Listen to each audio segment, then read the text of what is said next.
I love my country. Let me live the way I love to. Let me live the way I am. Don't come from outside and interfere in my culture, religion and language. That's probably the voice of millions of people who get colonized speak against the ones who colonize them. But the process of the struggle that they start against colonization, the nationalist movement, which is popularly called, is a very long struggle. Many people have to become martyrs and many people have to go to jail. They have to raise their voice and then actually we attain independence. If I talk about India or I talk about Indo-China, the situation has been the same. But what happens is, whenever there is something new, there are always two sides. There are two views to that. Some oppose it and some become in favor of it. So here, when the nationalist movement started in Indo-China and they looked forward to modernization, the vision that they had in their mind, it actually had two views. There were two schools of thought as to who was modern, who was a nationalist, who was a patriot. For the simple reason, one school of thought believed that they were better off under the French government, and the other thought that it was wise to be independent and enhance their culture. Whereas the first school of thought believed that they were developing, they had a better culture and the French people had taught them lots of new things. Similar was the case in India. When the Britishers came to India and settled and we started with a nationalist movement here, there were those who favored the British Raj and there were those who opposed the British Raj for various reasons. Now here the two schools of thought which were there, one I said believed that the Vietnamese tradition was the best and there was nothing that they could learn from the West, whereas the other school of thought believed that the West ideas and traditions were better than them and they had lot to learn from them. Now the example of this can be best explained in terms of two individuals. The name of the first was Pan Chu Tri and the other one was Pan Bao Chow. The Pan Chu Tri was totally against the monarchical system of government in Vietnam and favored democracy. Wanted a complete change, wanted that a democratic setup should be there in the country, and they opposed the opposition of the French by the court. Now here it is, these are the views of Pan Chu Tri, but the Pan Bao Chow, he was in favor of the Vietnamese tradition and he was against the French government. He believed that if they were free, if they actually stuck to their old traditions and ideas, they would be better off.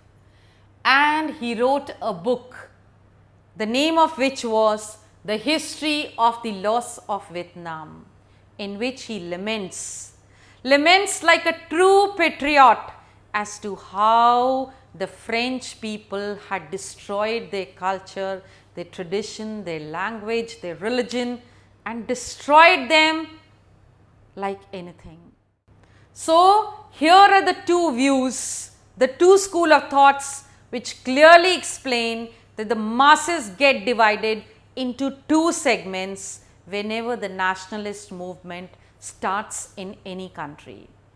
Then there are various factors which actually make the people influenced in the struggle that they continue. Some of the people believed that there were other ways also of becoming modern. There were other ways also by which they could actually attain independence.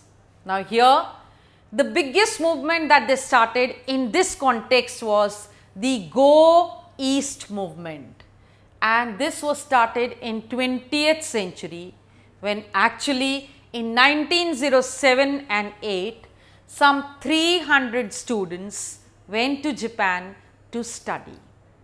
Now the main motive here of studying in Japan was to throw the French out of their country, because they believed that if they get educated in the Japanese country, they would get influenced by their ideas and culture, and they would have ways out to throw the French out, who were forcibly teaching. If you remember, in the textbook it was clearly mentioned that the Vietnamese were actually uncivilized and a barbaric lot.